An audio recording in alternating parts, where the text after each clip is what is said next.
No day is the same. It's never boring, and also it gives me a chance to just talk about history to my students and educate them and get them through their exams. Yeah, so I think Miss Bunky's got through to the final because she's so hardworking. She's amazingly clever. So Miss Bunky's been our teacher for the past 2 years, and she's been absolutely amazing. She's got us amazing results. She's taught us how to revise. She's taught us so many vital things we need to know for the exams, and now it's just her turn to shine. But you learn something new every day with her. What I plan to do with the Mastermind Trophy Bowl is to put it in the school trophy cabinet. I think it would be really, really good for my students to see how important intrinsic motivation is, and, you know, hopefully it will inspire them to work hard and achieve their goals. For the final, I chose to do the artist Vermeer, who's an artist that I've had an interest in for many years now. I absolutely love his paintings. I've tried to spend as much time with my specialist subject as possible. Because it's an artistic subject, I've tried to set some time aside where I can just really sit and look and immerse myself in these beautiful paintings, but also reading a lot about Vermeer's life. I really need to immerse myself in the details and the story that's being told so that whatever question's asked, hopefully there's enough in there that the answer will come out. They tell absolutely brilliant stories and they're beautifully painted.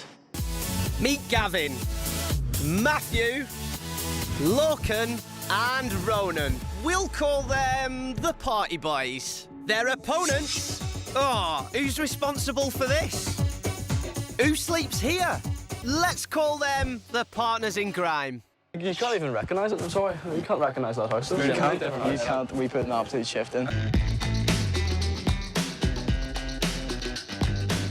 That's clean. This is clean. It's the cleanest I've ever seen it. We use some of the fresh carcasses to set up locations for trap cameras, and then we'll get images of local predators in the area, such as hyena. There is a lion in the reserve, and he's still causing issues for the local farmers, and we're also setting out trap cameras to try and identify where this lion is located.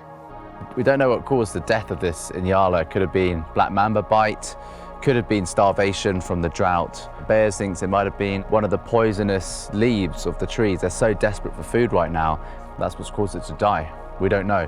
But we're going to make use of it. We need to find out what other predators are in this area, so we're going to put up another camera trap.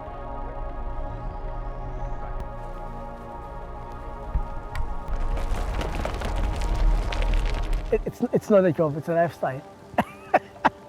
It's that I can say. It's very difficult really to say what is it. It's from our black rhino. Black rhino? Black rhino, yeah. Right. But remember, you can confuse this one with the elephant one. See? 4. Rhinos, they can hear very well. So when it's like this, it's a strong wind. So if you come around, you can approach them better using this kind of wind. The day of the funeral was a day of the community coming together, and we had 2 overflows to the main room and hosts in those rooms to make people feel welcome.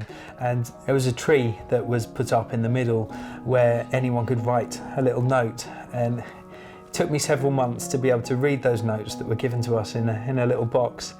And some of them were stories that I never knew of people Ruth had mentored, including one, a young lad who had been suicidal and now knows that he is free from those fearful thoughts because of his time spent with Ruth.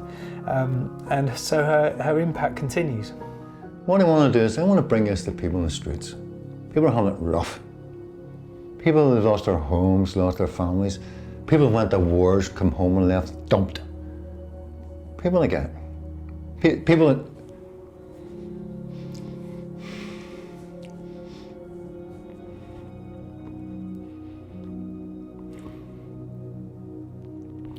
give people a bit of hope, for fuck's sake.